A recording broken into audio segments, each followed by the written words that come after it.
usapin pa rin ho ng flood control projects. Ito hong flood control projects dyan ho sa lalawigan ng Cebu. Posibleng congressional insertion ay niyan sa isang gobernador. May buong detalye dito mga kabombo at kasernation ng Bombo Radio Cebu.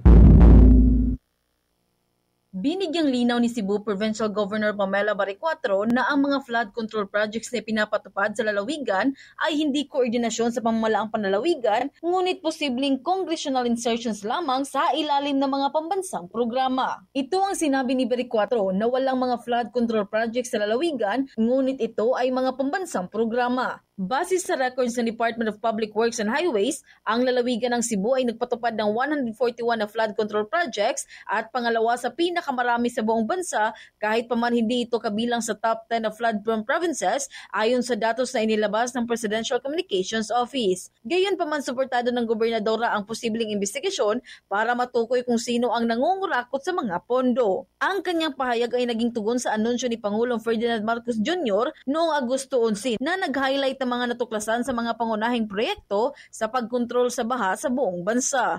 Lalo na at nakakuha ito ng pansin sa gitna ng patuloy na pagbaha sa Metro Cebu noong kasagsagan ng malakas na pag-ulan sa kabila ng inulat sa dami ng flood mitigation projects. This is a national project. Ang province walay jurisdiction. I already acted our engineering department and inquired if natin mga flood control project. Most likely, this is a national program, right?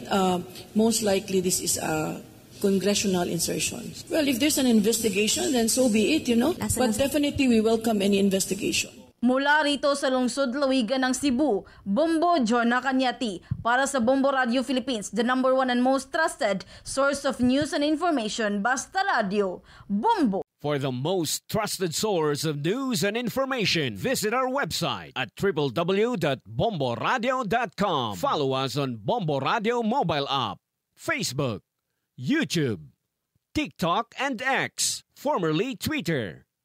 Like, share, and stay connected. Anytime, anywhere.